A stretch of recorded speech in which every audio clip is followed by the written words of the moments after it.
J'isavais comme un oiseau, il retourne sur la voie chez la maison. C'est mon père comme un colon. Aïe, aïe, aïe, aïe, aïe, aïe, aïe,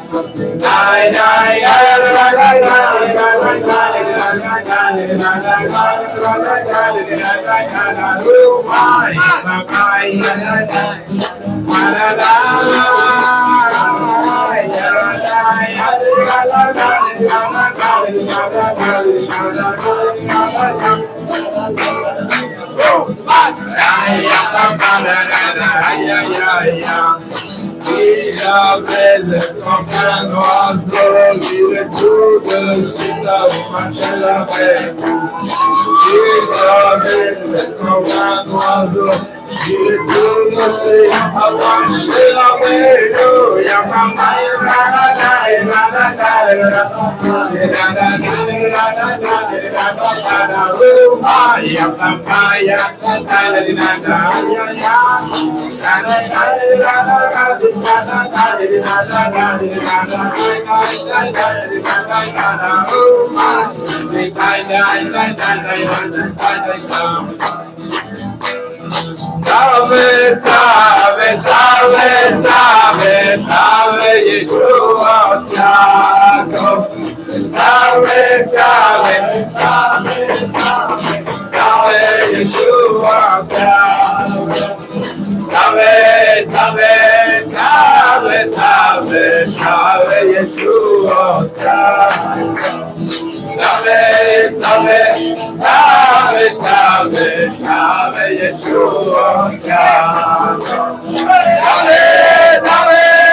Shalom les amis, bon après-midi à tous et à toutes, Bezrat Hashem, excellente nouvelle, Bezrat Hashem, que je m'excuse d'abord pour le retard, c'est un décalage, mais j'arrive pas à faire face à tout ce qu'il y a à préparer pour Shabbat Hanouka. On a 50, 60 personnes, mais il y a beaucoup de choses à faire pour que ça puisse être possible et que ça se fasse dans les meilleures conditions. Donc, Bezrat Hashem, voilà. On fait le cours Bezrat Hashem pour la tzlacha de Lavi Abraham, Li Valérie Mouna, Hervé Ben Christine, Pierre Shimon Ben Hélène, Laurence Bat Gemara, Netanel Yitzhak Ben Rachel, pour le retour de tous les otages en bonne santé, Bezrat Hashem, et la fin de la guerre et la réussite de tous les soldats de Tzahal, la fin de Amalek, la fin du terrorisme dans le monde, le début d'une nouvelle ère, Bezrat Hashem, la diffusion de Rabbeinu, pour la tzlacha de toutes les shivas de la cordonnerie, tous les élèves de la cordonnerie, Bezrat Hashem, que vous soyez bénis par Rabbeinu. N'oubliez pas, chaque fois qu'on étudie, c'est un mariage où on reçoit des cadeaux, on reçoit les cadeaux du tzaddik, chaque fois qu'on étudie, Baruch Hashem. Excusez-moi. Alors hier, on a vu dans la, dans l'étude sur la Torah 60, toujours, que en fait, une journée, quand elle commençait, mais Amen, merci, que la journée, quand elle commençait, elle était étroite et qu'il fallait l'élargir. Et donc, Rabbeinu dit, Bevadai bitrila hu katsar, היינו שבתחילת היום קשה עליו מאוד העבודה שצריך לעשות באותו היום. Pour le Mishkan HaKadosh, Bezrat Hashem, Amen, Amen, Mordechai, Amen, Amen, Amen, Amen. Uniquement le chauffage du Mishkan, ça coûte 300 euros par jour. Il y a, ça paraît beaucoup, mais quand on voit la surface, si on chauffe la 5 étages, et 5 étages, ça représente 2500 mètres carrés. 2500 mètres carrés, ça fait comme 30 appartements de 80 mètres carrés. Donc 30 appartements de 80 mètres carrés, 10 euros chacun, c'est pas beaucoup. C'est 300 euros par jour le chauffage du Mishkan. Ezrat Hashem, voilà, on avance avec Nissim Veniflot et pour tout l'homme Israël et pour le monde entier qui est des miracles qu'Hachem se révèle. Il révèle sa miséricorde, Ezrat Hashem, sur le monde entier. Donc Rabbeinu dit qu'au début, c'est difficile de commencer la journée, par exemple de prier, d'étudier, de faire des mitzvot. C'est difficile. Quand maintenant quelqu'un il se représente à son esprit, qu'est-ce qu'il doit faire dans cette journée-là, en études, en hitbodedut, en mitzvot, ce qu'il a à faire. Il sent que c'est extrêmement difficile pour lui. Alken ayom betrilato katsar. Donc on voit qu'un jour, au début, il est katsar. Une trouma pour une bonne santé d'Esther Naomi Bat Freddy Frecha pour Sarah Fedia Bat Esther Naomi, Ezrat Hashem, que le Mishkan puisse réchauffer les cœurs du Olam entier. Amen, courage Rav, le répète avec vous. Amen, Amen, Aaron, Amen. Merci d'être toujours là, présent, chaleureusement dévoué, engagé avec ta famille.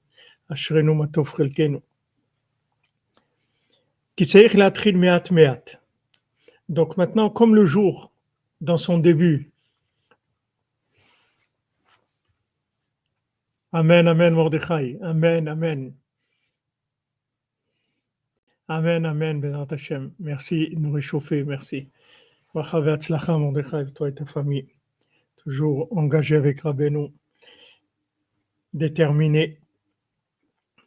Donc maintenant, comme le jour au début, il est étroit, donc il faut commencer doucement.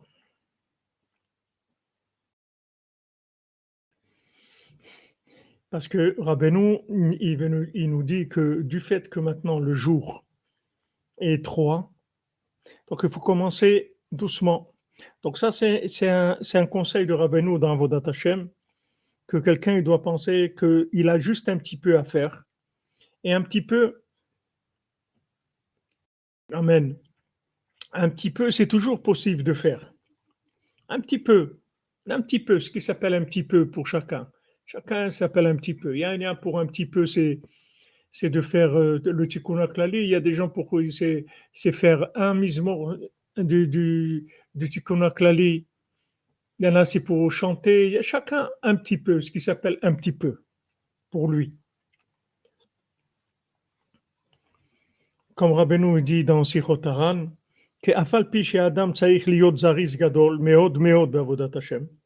bien que quelqu'un, il doit être très empressé, très zélé, il doit faire beaucoup de choses dans le service divin.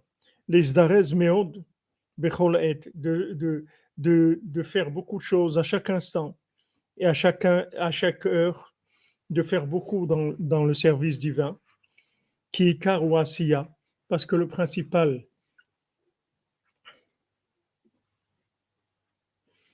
Chazak, Meloul, Chazak. Bon voyage, Bezrat Hashem. L'ilmod arbe velasot mitzvot arbe. Il faut beaucoup étudier. Il faut faire beaucoup de mitzvot. Ulit palel uitranen arbe. Beaucoup prier, beaucoup supplier Hashem. Ishpoch libo lefanav idbar. De verser son cœur devant Hashem. Kayotse basé chez Arignane avodat Hashem. Et comme ça, d'autres choses dans Vodat Hashem. Afal Piken, malgré ça, Alti Nivhal Kesheata Roe Basfarim Gdoshim, ne sois pas affolé quand tu vois dans les livres, et il y en a Avodot Arbe, que des gens, ils ont fait beaucoup de choses. Allez, justement, tu as dit qu'on rajoute de la graisse pour que tous les coordonnées soient à l'aise. Mishkan pour aller chez les rêves. Amen, amen. Razak, Razak, Yerbuka Mochem Israël. Al tibael bifneze, les morts mata yuchal le kayem achat meena mikol ha'inyanim alelu. Ne t'affole pas quand tu vois des choses qui sont tellement grandes dans Vodat Hashem, tellement il faut faire. Ne t'affole pas. Mikol shken kulam,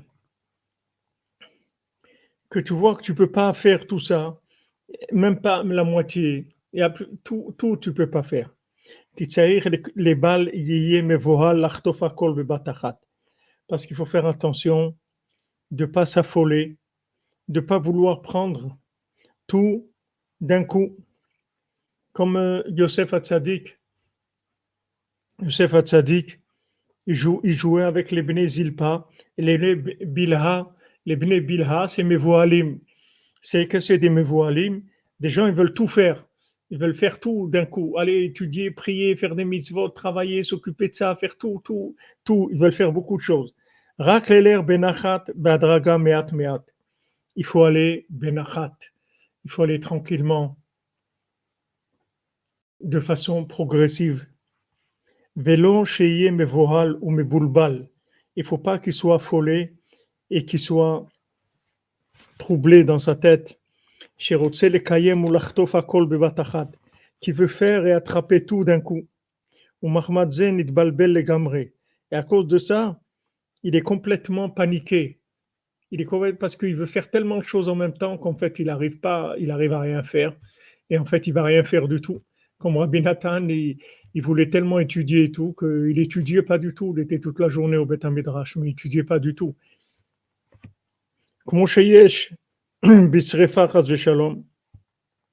Comme des fois, quand il y a un incendie, que maintenant, à cause de l'affolement, on prend ce qu'on n'a pas besoin. Alors ici, par la Saint Michael Ben Orli, Amen, Amen, Besudra Benu, Bezrat Hashem, Shefa Gadol.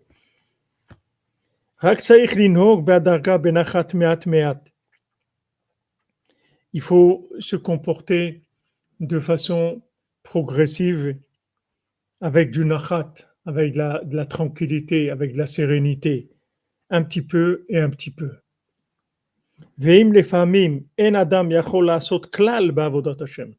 Et si maintenant quelqu'un, il peut rien faire dans Avodat Hashem, mais rien, il peut faire aucune mitzvah, il peut rien faire du tout, rien. Malasot, qu'est-ce qu'on va faire? Qu'est-ce qu'il peut faire? Ones Rahmana Patra, quelqu'un qui est anous, quelqu'un qui se trouve dans une situation où il a l'impossibilité de faire quoi que ce soit, il n'est pas tour, il ne doit pas faire, il n'a pas besoin de faire. Il n'est pas tour, il est quitte, puisqu'il ne peut pas, il ne peut rien faire. Donc voilà, pourquoi tu ne peux rien faire? Parce qu'il ne peut pas. Soit il n'a pas le moral, soit il n'a pas la possibilité, soit il est trop fatigué, soit il n'a pas envie de commencer, il n'a pas... Ok, alors il n'est pas tour, c'est tout. Il est quitte.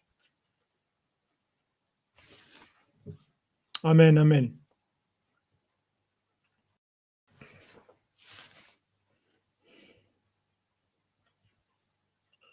Azak Jean-Luc, exactement.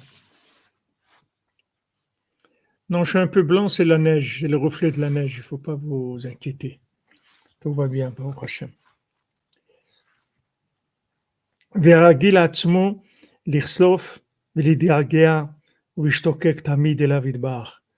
Par contre, ce qu'il faut faire, c'est tout le temps s'habituer à se languir, à vouloir, avoir envie de s'approcher de Dieu. C'est ça ce qu'il faut avoir. Toujours envie de s'approcher de Dieu. Mata yavo vera epen Elokim, quand est-ce que je vais pouvoir voir le visage d'Hachem? Dire à Hachem, mon Dieu, quand est-ce que je vais pouvoir me rapprocher de toi? Quand est-ce que je vais pouvoir faire ce que j'aimerais tellement faire? C'est ça, sur ça, il faut s'habituer tout le temps, se languir.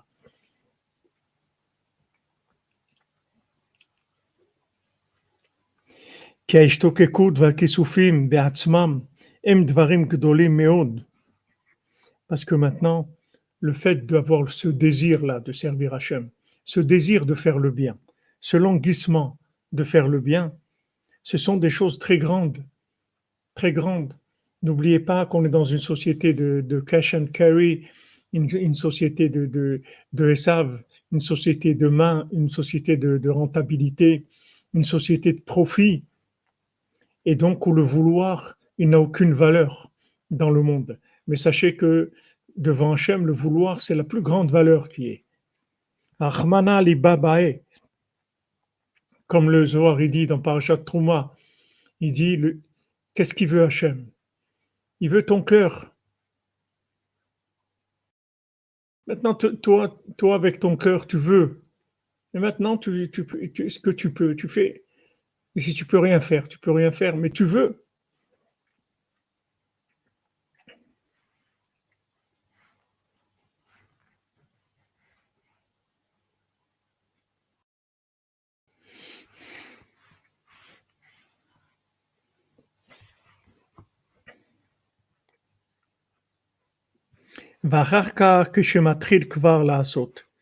Après, quand il commence à faire un petit peu, alors ça s'élargit, ça s'agrandit, et après il peut faire beaucoup. Et chacun doit faire en sorte de grandir et d'élargir et d'allonger chaque heure qui vient après, de la faire grandir avec plus de sainteté.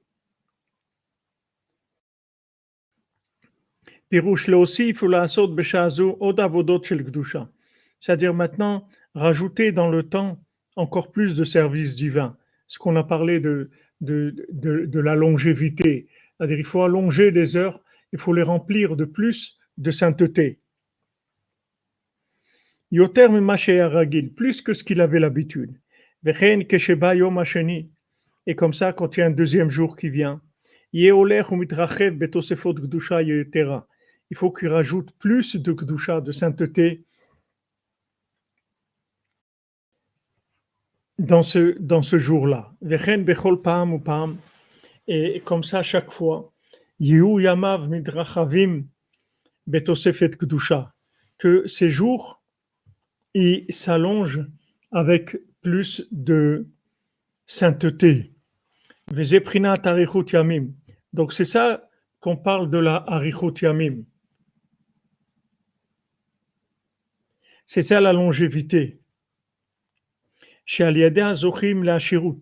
Voilà cette longévité qui amène la richesse. Et cette richesse-là, elle donne une grande idbonenut dans la Torah, ça donne beaucoup de bina. Alors maintenant, si vous voulez, le temps, il est lié avec la chokhmah. Kulam bechokhmah asita. Le temps, il est lié avec la chokhmah, avec la connaissance. L'infini, il est lié avec la bina. La bina, c'est quelque chose qui est le résultat d'une vision qui n'est pas la vision temporelle normale. Le fait que maintenant quelqu'un augmente ses heures en divinité, c'est-à-dire qu'il essaye de faire plus, de rajouter toujours quelque chose, rajouter quelque chose. Quand quelqu'un prépare Shabbat, vous voyez, des fois, quand on prépare Shabbat, quand quelqu'un fait une salade, 2, 3 salades, après il dit, je vais rajouter celle-là. ils rajoutent une quatrième, des fois une cinquième, des fois ils arrivent à 10 salades, des fois 15 salades, 20 salades. Ils ont rajouté, tiens, je vais faire un peu ça aussi. Ils rajoutent. Maintenant, dans le temps, ce qui va avec le temps, c'est la chokhmah. Si maintenant on veut rentrer dans la bina, il faut dépasser le temps. Il faut rentrer de l'infini dans le temps. Dans tout ce qu'on va faire de bien, ça va élargir le temps. Ça va donner une dimension au temps qui est intemporelle, c'est-à-dire qui est beaucoup plus grande que la chokhmah. Et ça va être la bina. Et là, on va pouvoir rentrer dans le monde de la déduction. On va pouvoir déduire des choses qui sont complètement en dehors de la logique. C'est que de la déduction. Donc maintenant, comment on arrive à cette déduction? Par la richesse qui va nous venir de la longévité dans le temps. Le fait que maintenant, on a rajouté dans le temps des éléments d'infini, c'est ça qui va amener de la richesse. La richesse, elle va donner la Hitbonenut. Pourquoi on a besoin de richesse pour la Hitbonenut? Parce que la richesse, elle va élargir. Elle va élargir l'esprit, elle va élargir le cœur, elle va donner une connexion à une autre dimension. Comme Rabbeinu l'explique, Rabbi Nathan aussi, ils expliquent que la richesse, c'est la richesse, l'argent de Gdusha. La richesse de Gdusha, c'est quelque chose qui vient d'un endroit très élevé. Ça n'a rien à voir avec l'argent comme on le connaît, l'argent du business de ce monde.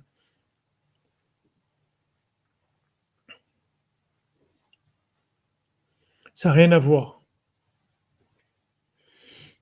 Ça n'a rien à voir avec l'argent de consommation, avec l'argent de profit, avec l'argent d'acquisition.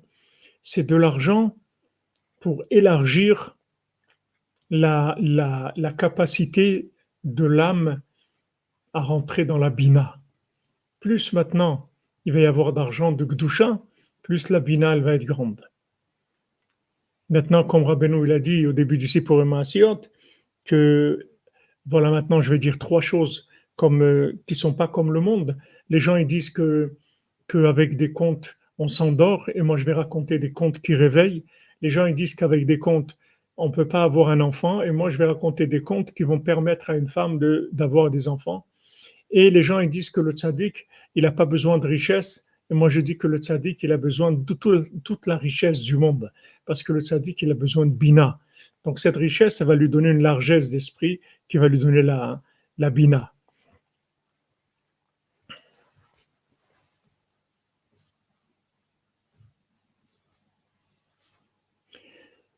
Voilà, Chazak Jean-Luc. Il était une fois un marchand très riche qui possédait plusieurs compagnies. Ses chariots parcouraient le monde entier. Ses lettres étaient honorées partout. Il avait tout ce qu'il lui fallait. Donc, comme on l'a dit, Chazak, on l'a ramené dans les Sipurim Maasiot, que ce marchand-là, c'est le tzaddik. Et lui, il va avec des lettres de créance dans le monde entier parce qu'en fait, tout le monde doit au tzaddik. Puisque le tzaddik, il s'appelle le prêteur universel. C'est lui qui prête au monde entier, puisque tout le monde n'existe que grâce au tzaddik. Donc c'est lui qui est le garant de l'existence du monde. Donc toute personne qui existe dans le monde, elle doit au tzaddik son existence. Donc le tzaddik, il a une grande richesse. La richesse du tzaddik, c'est qu'il est garant du monde. C'est pas que vous allez voir que le tzaddik, il va avoir des milliards et des milliards, il va être plus riche que l'autre main, je ne sais pas comment il s'appelle. Il va être le tzaddik. Sa richesse, c'est qu'il est capable de garantir l'existence du monde. C'est ça la richesse du tzaddik. Merci, Madame Jacqueline, merci à vous. Merci d'être là avec nous.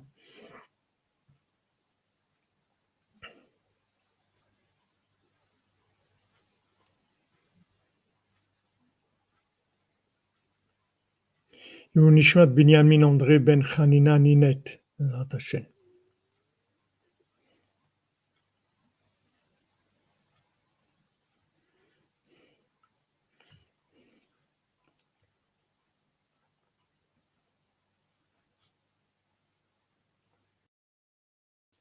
Elon Musk, voilà. Merci, Madame Cathy. Voilà, Elon Musk. C'est pas ça le but. Le but, le but, c'est d'avoir, vous voyez, c'est, merci à Jean-Luc qui nous a ouvert sur ça parce que c'est un point extrêmement important. On dit, Mamono chez la dame, chez ma midol raglav. L'argent de quelqu'un, c'est quelque chose qui le fait tenir debout. Donc on voit que on appelle la maintenance le maintien, c'est-à-dire ça donne la base, le maintien.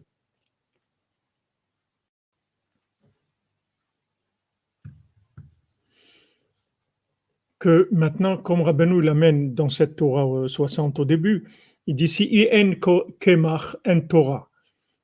En Torah, en kemach, ça c'est sûr. S'il n'y a pas de Torah, c'est sûr que la farine, elle sert à rien. Mais s'il n'y a pas de farine, il n'y a pas de Torah. C'est-à-dire on a besoin de Torah et de kiyum à Torah. On a besoin de Torah et on a besoin d'établir, de maintenir la Torah, de lui permettre d'exister dans le monde. Maintenant, cette existence de la Torah dans le concret, le fait maintenant d'amener le pouvoir d'Hachem dans ce monde, ça s'appelle la richesse. C'est pour ça que Rabbeinu, quand il est arrivé en Eretz Israël, qu'il est arrivé à la 50e porte de la Bina, après il a dit maintenant, je sais que j'ai gagné, je vais terminer. Parce que maintenant, j'ai acquis les moyens du pouvoir. Les moyens du pouvoir, c'est la Bina. Celui qui a la Bina, il a le pouvoir. Yosef, pourquoi il a le pouvoir? Parce qu'il a la Bina. Celui qui a de la Bina, il a du pouvoir, puisque maintenant, il dépasse tous les gens qui sont dans la Chorma. Parce que les gens qui sont dans la Chorma, même s'ils ont plusieurs éléments, mais ces éléments-là, ils ne sont pas connectés entre eux et ils ne sont pas connectés à l'autre monde. Donc ces éléments-là, ils sont très lourds, même s'ils ont beaucoup d'éléments, mais ils ne savent pas comment les gérer ensemble, pour les faire fusionner, les faire communiquer ensemble. Mais la Bina, ça fait communiquer tout. On peut gérer plusieurs choses avec la Bina en même temps, parce qu'on a le côté de la communication qui est entre les éléments. Donc quand Rabbeinu est venu en Eretz Israël, après, il est arrivé à la 50e porte de la Bina, il a dit maintenant, je sais que je vais amener le Mashiach, je sais que je vais terminer. Parce que celui qui a la Bina, il a le pouvoir. Ça va avec le pouvoir automatiquement. On parle de pouvoir divin ici, de pouvoir ramener le monde vers la conscience divine. Donc c'est ça la richesse du tzaddik. La richesse du tzaddik, c'est qu'il est capable d'apprendre aux gens comment se maintenir dans la vie. Comment tenir le coup dans les épreuves, comment avancer et tenir, ne pas flancher par rapport à ne pas craquer, ne pas se décourager, ne pas s'énerver, ne pas craquer, rester, tenir le coup. Comment le tzaddik il donne ça? Il donne kiyum Torah, c'est-à-dire que il nous apprend comment vivre la Torah.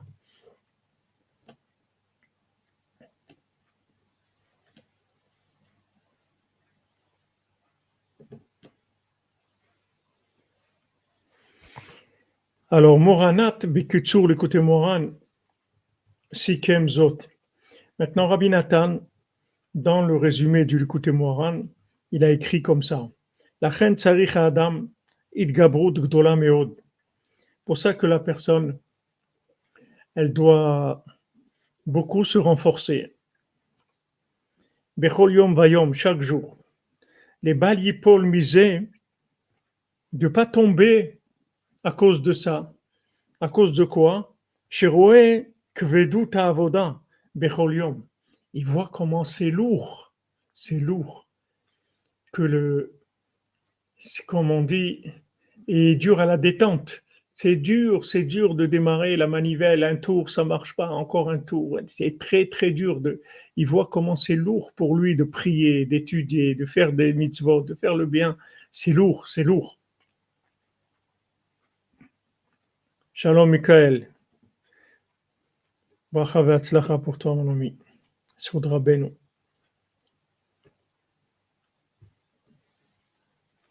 C'est pour ça qu'il faut se renforcer beaucoup, pour pas tomber quand on voit la difficulté. Rakit trazer bechol yom. Il faut se renforcer chaque jour. Lehatril mina metzar ve'adochak ve'kvegut agdola. Il faut commencer de l'étroitesse. Il faut commencer de la, la difficulté, de la grande lourdeur. Il faut se renforcer. Kefima sheyuchal etgaber, comme il peut se renforcer.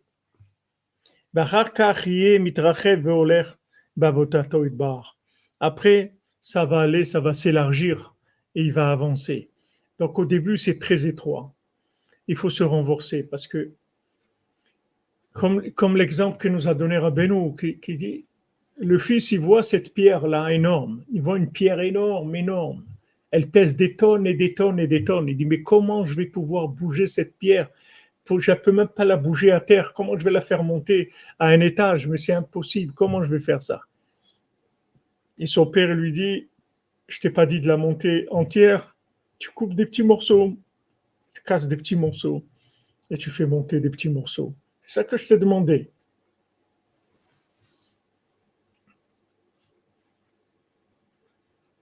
Hazak Yanobania. Bonjour de Lyon. Nous partons avec 15 copains de Lyon jeudi de la scie.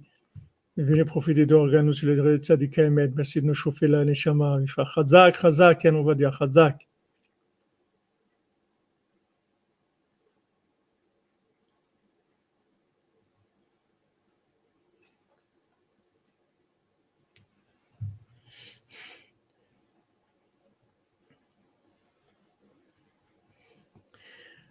Ce qu'il faut savoir, c'est que faut que tu saches.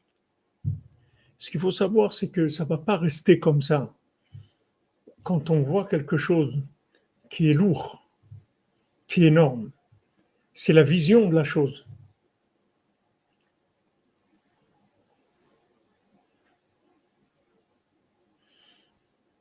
Quand nos sages nous disent que les tzadikim, ils ont vu la Avodat Hashem comme une montagne. Ils se sont dit comment on va commencer. Alors ils ont commencé avec des petits cheveux, des petites choses. Et ils sont arrivés après à des montagnes. Comme Rabbi Nathan, il a dit, pourquoi je suis Rabbi Nathan? Parce que je me suis renforcé. Et tous les tzadikim, ils sont arrivés à ce qu'ils sont arrivés parce qu'ils se sont renforcés. Ça veut dire se renforcer. Se renforcer, ça ne veut pas dire je vais tout lever. Se renforcer, ça veut dire que maintenant, comme il a dit Rabbeinu, ne t'affole pas, ne panique pas. Tu vois une grosse pierre, tu vois un gros problème, ne panique pas. Commence déjà à prendre un petit point dans le problème que tu peux résoudre maintenant. Prends un petit point. Maintenant, quand tu vas résoudre ce petit point-là, ça va donner une ouverture, tu vas voir qu'après tu vas résoudre plus. Alors quand tu rentres dans Vodat Hashem, tu veux étudier, tu veux prier, et tu as l'impression que tout est fermé, tout est bloqué. Comment tu vas faire?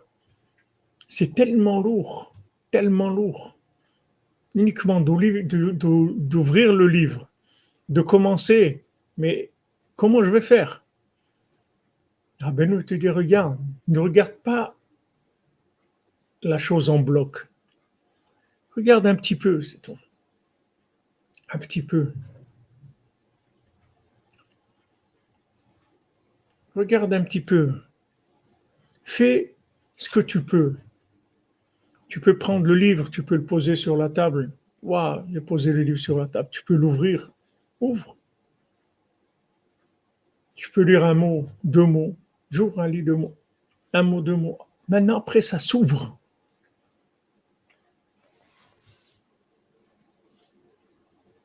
Ça s'ouvre.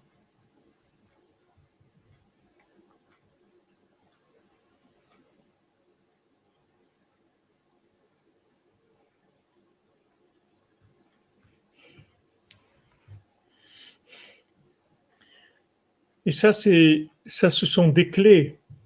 Ce sont des clés pour faire Avodat Hashem. Combien de gens ils ont vu que Amelacha, elle est dure. Le jour où il est court, le travail est énorme. Et le patron, il met de la pression. C'est dur, ça a l'air dur. Parce qu'on voit la chose dans sa globalité. Tandis que maintenant, si on arrive à prendre une petite chose, donc on fait un petit peu. On va voir que tiens, on est arrivé à faire un petit peu. Mais ce petit peu, ça ne va pas rester un petit peu, parce que ce petit peu, il va ouvrir. Il va ouvrir. Et chaque fois que je vais ouvrir, ça va se démultiplier. Ce n'est pas une ouverture de 1 plus 1 égale 2 plus 1 égale 3. Ce n'est pas comme ça. Ça va se démultiplier. 1 plus 1 égale 2. Après 2 et 3, ça fait 6. Après 6, ça fait 18. 18, après, on passe à des démultiplications. Ça se démultiplie, ça se démultiplie. Alors qu'on a commencé par un petit peu. On a commencé par un petit peu. Mais surtout, Rabbeinu dit, t'affole pas, t'affole pas. Quand tu vois la grandeur du travail, ne t'affole pas. Voilà, 1 plus 1 égale toujours 1. Ça se démultiplie. La vie, c'est comme ça se démultiplie. C'est pas des blocs qui sont figés. Quand on commence, l'ouverture, elle se démultiplie. Ça devient de plus en plus facile.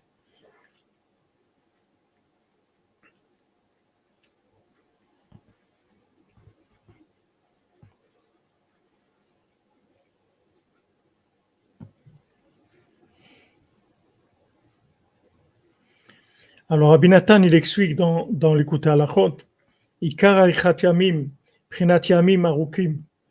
Qu'est-ce que c'est maintenant la longévité, d'avoir des jours qui sont longs? Hainu leatril bechol pa'am mechadash, be'avoda chadasha, betosefet meruba. Qu'est-ce qu'il faut faire? En fait, il faut recommencer tout le temps. La réussite, elle est dans la capacité à se renouveler. Plus on est capable de se renouveler, et plus en fait on va faire un petit peu, encore un petit peu, encore un petit peu, encore, parce qu'on se renouvelle. Renouveler, ça veut dire qu'on n'ajoute pas une chose avec une autre. On n'a pas dit, maintenant j'ai fait ça, et maintenant je vais faire encore, je vais rajouter ça. Non, tu ne vas pas rajouter. Maintenant tu vas faire comme si tu n'as jamais fait. Même si quelqu'un il a un travail à faire, il voit devant lui, il a 50 kilos de pommes de terre à éplucher. Il dit, mais comment je vais faire? C'est énorme. Non, il ne va pas éplucher 50 kilos. Il va éplucher une pomme de terre, c'est tout. C'est tout. Une pomme de terre. Tu peux, oui, éplucher, oui, je peux. Voilà. Et ces 50 kilos, en fait, ça va être chaque fois une pomme de terre, c'est tout. Renouvelle-toi. Tu n'as jamais épluché de pomme de terre. Tu commences maintenant. Et tu vas faire 1, 2, 3, 50. Tu te renouvelles. C'est la grandeur. C'est la grandeur. Se renouveler. Et tout devient facile parce que c'est nouveau. Tout nouveau, tout beau, c'est facile parce que c'est nouveau.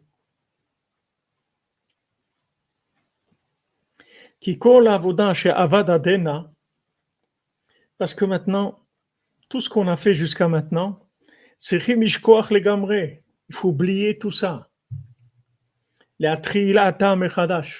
Maintenant, je commence à nouveau. Je n'ai pas commencé encore. Maintenant, je commence. Comme Rabbeinu dit chez moi, on rentre en classe, on commence à apprendre la lèvre bête. On commence à lire, à apprendre à lire. Tous les jours, on apprend à lire. Des fois, je me dis comme ça, je me dis, comment j'étais tellement heureux à la yeshiva quand je pouvais commencer à étudier tout seul, à pouvoir me promener dans les livres, étudier tout seul. Il n'y avait plus besoin de demander à quelqu'un qu'est-ce que ça veut dire ce mot, qu'est-ce que ça veut dire ça. Ça y est, j'étais libre. Je pouvais circuler dans le livre comme quelqu'un qui a le permis de conduire et il peut rouler avec sa voiture ou avec sa moto. Quelqu'un, il est dans les livres, oh, il peut circuler. Quelle joie, quel plaisir, quel renouvellement extraordinaire. Je lui dis, pourquoi maintenant, ça ne serait pas comme ça? Qu'est-ce qui a changé? Parce que tu as appris un petit peu à lire. Alors, ça devient quelque chose qui est répétitif, qui est lourd. Il faut se renouveler. Imagine-toi maintenant, tu viens d'apprendre à lire et tu commences à lire un texte pour la première fois dans ta vie. Mais quel plaisir tu vas avoir à lire, un plaisir extraordinaire. Il faut se renouveler. Et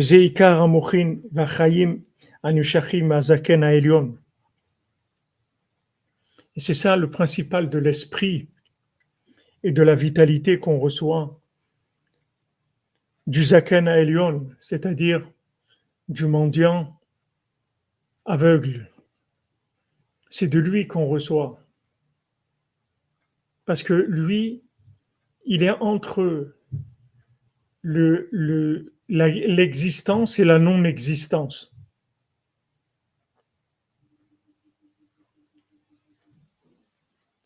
C'est là où il est. Le mendiant aveugle, il se rappelle de tout, il se rappelle de rien. Donc il se trouve à un endroit où il y a la mémoire de l'infini, il y a un renouvellement extraordinaire, il y a une vitalité extraordinaire. Une vitalité, parce que tout se renouvelle. Shechai Chaim Arukim. Maintenant, ce mendiant-là, il vit une longue vie. Shesham Nichlal Azikena Ve'enkut Yachad. Que là-bas, dans l'endroit où il est, le mendiant aveugle, s'inclut la vieillesse et le fait d'être un bébé, Ayankut, le fait d'être un nourrisson. Yankut, c'est un nourrisson. Que l'ancien et le nourrisson, ils s'incluent l'un dans l'autre.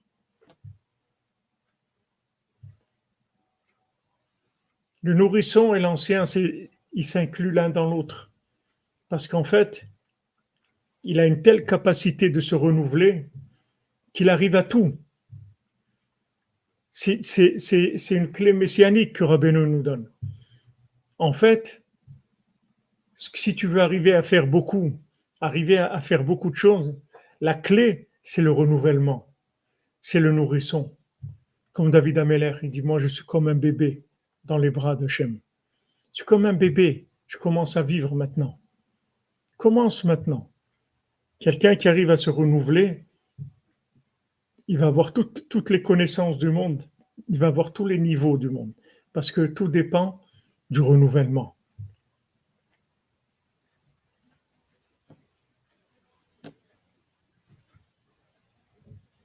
Je ne comprends pas votre question, si c'est faire des liens, se renouveler. J'ai jamais commencé encore. Jamais fait.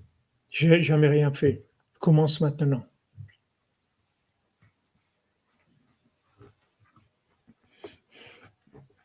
Donc lui, le mendiant, il est arrivé à ça, le mendiant aveugle. Alors maintenant, Abraham Avinu, qui était un zaken, il est arrivé à zaken, c'est-à-dire il est arrivé à une longévité dans ses jours, à aider ses zachal à Hashirut. Donc il est devenu très riche parce que il avait une faculté de renouvellement. Prinad Avraham Zaken Babayamim Vashem Barach et Avraham Bakol, comme c'est écrit que comme Abraham Avinu, il venait Zaken dans les jours, c'est-à-dire qu'il avait une exploitation du temps énorme. Il se renouvelait chaque seconde dans le temps pour servir Hachem à nouveau. Donc il a eu le mérite d'avoir des jours très longs et il est arrivé à la richesse. Alors maintenant, pourquoi c'est écrit Zaken Ba Beyamim? Pourquoi on dit il est Zaken et il a eu beaucoup de jours? C'est la même chose.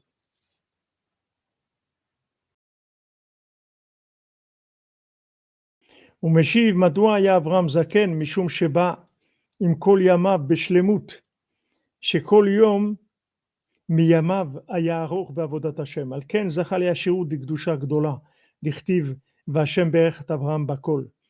Donc maintenant Abraham Avinu il a ajouté de la sainteté dans tous les moments de sa vie. Donc ça lui a donné la richesse dans la sainteté et il a reçu toute la bénédiction d'Hachem. Comme c'est écrit dans le Zohar, dans la paracha de Chaye Sarah, que Abraham écrive Kol Yamam Bishlemut Livnei Hachem, que Abraham il a donné tous ses jours à Hachem.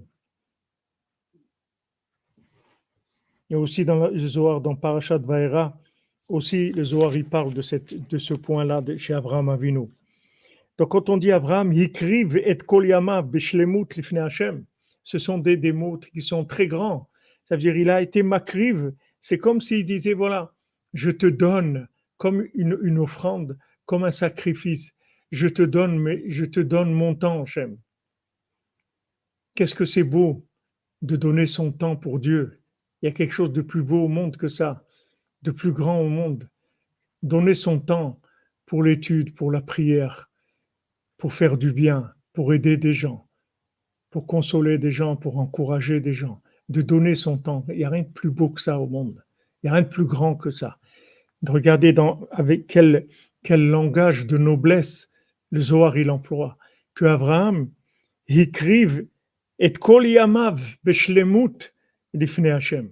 Abraham, il a été makriv, il a donné comme offrande, comme sacrifice, tous ses jours devant Hashem. Tout. Il a tout donné à Hashem. Tout, toute sa vie. ומפסוק זה למדה הגמרא שהתאימו הקדוש ברוך הוא לאברהם מעין עולם הבא שלא חסרו שום טובה תהיו שלמות העשירות כמבואר לעיל. Et la Gemara, le Talmud, il nous dit dans Baba Batra que Akadosh Baruch Hu, il lui a fait goûter dans ce monde, il lui a fait goûter l'autre monde. C'est-à-dire qu'il n'a jamais manqué de rien, Abraham Avinu. Il avait tout, absolument tout. Parce que Hachem lui a fait goûter le paradis dans ce monde. Tellement Abraham Avinu, il a donné à Hachem. Il a tellement tout donné à Hachem qu'Hachem lui a fait goûter en fait l'autre monde dans ce monde. Comme ils disent les Breslever, lève-toi chatzot, fais de bodedut, fais tikkun chatzot, étudie un peu Sfarim de Rabbeinu. Et le paradis, tu vas le vivre dans ce monde. Dans ce monde, tu vas vivre le paradis. Parce qu'il n'y a pas plus grand que donner son sommeil, de casser son sommeil pour Hachem. Les gens, ils adorent dormir parce que l'homme, il a tendance à la mort. La mort, le sommeil, c'est 1/60 de la mort. L'homme, quand il dort, il oublie tout, il n'a plus de soucis, ça le renouvelle, etc. Donc, casser le sommeil, c'est un don de soi énorme. Mais ça amène toutes les bénédictions possibles et imaginables.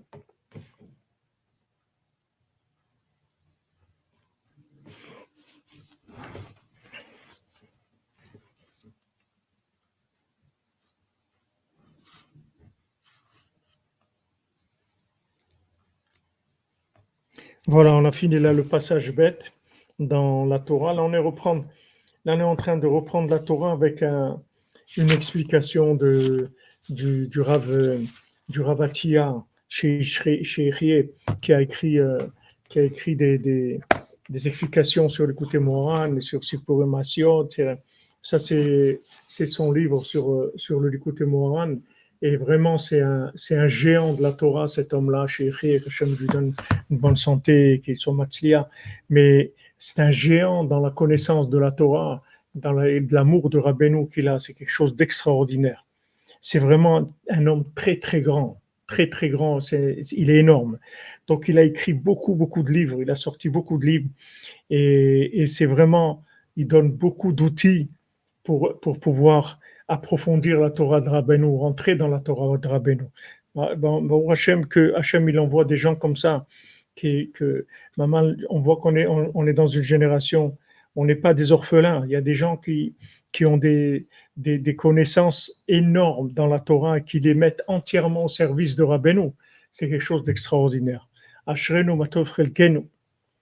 Ashrenu matov chelkenu. Manayim goralenu. Ashrenu matov chelkenu. Omanayim yoralenu. Ashrenu matov chelkenu. Omanayim yoralenu. Ashrenu matov chelkenu. Omanayim yoralenu. Ashrenu matov chelkenu. Omanayim yoralenu. Ashrenu matov chelkenu. Omanayim yoralenu. Ashrenu matov chelkenu. Omanayim yoralenu. Ashrenu matov chelkenu. Omanayim yoralenu. Ashenu matov chelkenu, umanayim goralenu. Ashenu matov chelkenu, umanayim goralenu. Ashenu matov chelkenu, umanayim goralenu. Ashenu matov chelkenu, umanayim goralenu. Merci les amis, merci à vous tous, à votre présence, votre soutien. Et on avance, Bezat Hashem. Alors on essaye, Bezat Hashem, à 1 heure, le Tikkun HaKlali. Si vous voulez, Bémet, qu'on le fasse à 3 heures avant le cours, c'est possible aussi. C'est pas la même dimension, c'est la profondeur de la nuit, c'est beaucoup plus fort, mais si vous voulez, on verra. Chacun réfléchisse bien et on prendra une décision. Hazak, Alexandra Dayan. Hazak. Que des bonnes nouvelles, les amis. Portez-vous bien. Donc, on fait Tikkun HaKlali à 1 heure. Peut-être qu'on aura même quelqu'un au Kotel qui va être avec nous. Bezat Hashem. Ashrenu matov chelkenu.